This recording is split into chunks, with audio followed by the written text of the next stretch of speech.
तो माना जाता है कि भारत के संविधान में ऐसा कुछ है नहीं कि विदेशी नागरिक प्राइम मिनिस्टर ना बन सके, तो फिर इतना ये विवाद क्यों सोनिया गांधी को लेकर?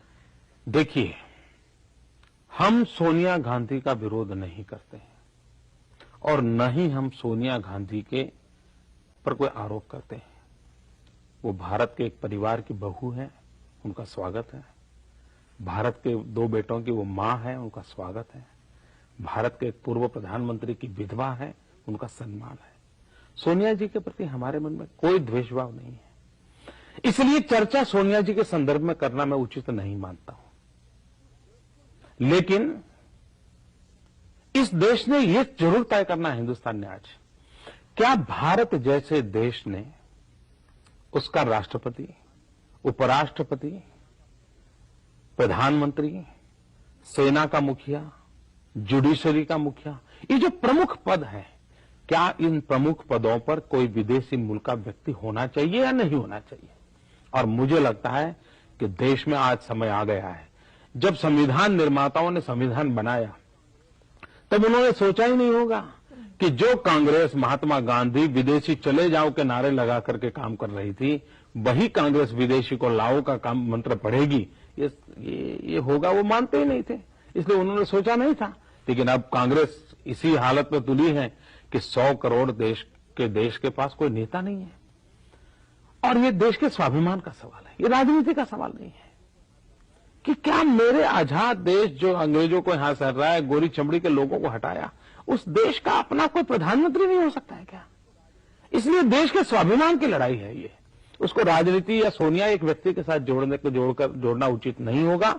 दूसरी बात है, संविधान के अंदर यह भी लिखा हुआ है कोई भी व्यक्ति किसी से शादी कर सकता है, ये हमारे संविधान में लिखा है।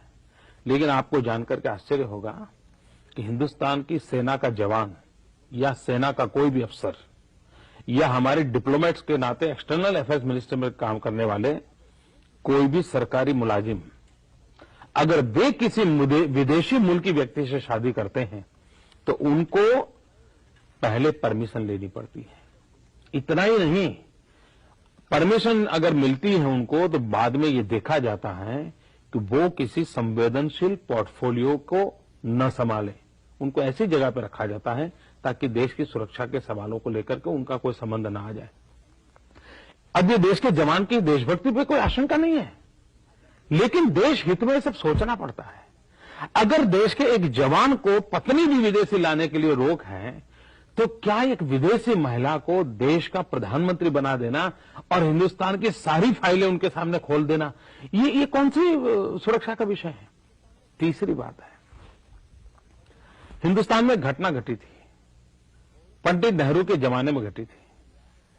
होलकर परिवार में उस रियासत का वारिस कौन हो, इसका झगड़ा चल रहा था, क्योंकि होलकर के जो राजा थे उनको 2 पत्नी थी, एक हिंदुस्तानी, एक विदेशी।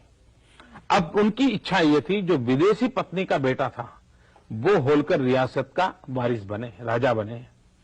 पंडित नेहरू ने अपने हस्ताक्षर से निर्णय दिया हुआ है, पंडित नेहरू की सरकार ने निर्णय दिया हुआ है कि होलकर परिवार का वारिस हिंदुस्तानी महिला की कुख से जो बेटा पैदा हुआ है वही होगा, विदेशी कुख से पैदा हुआ बेटा होलकर रियासत का वारिस नहीं होगा। ये पंडित नेहरू ने भी तय किया हुआ है, तो आज वो बदल करने की आवश्यकता क्या है? और भी एक घटना मैं बता सकता हूं आपको। हिंदुस्तान में सोनाली नाम की बंगाल की एक बहुत मशहूर कलाकार थी, सिने एक्ट्रेस थी, 1950 के कालखंड में, तब मैं तो पैदा भी नहीं हुआ था, लेकिन मैंने उनके विषय में सुना हुआ है। अब सोनाली एक्ट्रेस के नाते काम करती थी, तब इटली का एक रसोलिनी नाम का फिल्म डायरेक्टर हिंदुस्तान आया था। उन दोनों का प्रेम हो गया, शादी हो गई। सोनाली उसके साथ इटली में रहने लगी, शादी होने के कारण वो वहां की नागरिक बन गई, और उसको सोनिया जी की तरह नागरिक बनने में 15 साल नहीं लगे थे, वो तो जाते ही नागरिक बन गई थी। अब 20 साल के बाद उसको चुनाव लड़ने का मन कर गया, तो इटली के अंदर किसी शहर के एक म्युनिसिपैलिटी का चुनाव था। ये सोनाली उस म्युनिसिपैलिटी के चुनाव में उम्मीदवार बनी। आपको जानकर यह आश्चर्य होगा कि उसका नॉमिनेशन कैंसिल किया गया। इस बात पे कैंसिल किया गया कि वो इटली की नागरिक तो हैं, लेकिन इटालियन नहीं है, वो मूल इटली की नहीं है, वो हिंदुस्तान की है, इसलिए वो वहां की म्युनिसिपैलिटी का चुनाव नहीं लड़ सकती। तो सोनाली के लिए तो इटली के अंदर ये दरवाजे बंद, और हिंदुस्तान में आप किसी को प्रधानमंत्री बनाने पर तुले हुए। तो जवाब कांग्रेस को देना पड़ेगा, और इसलिए मैं कहता हूं, और ये जो सोनिया जी का देशी विदेशी मामला है ना, वो कांग्रेस वाले ज्यादा चलाते हैं।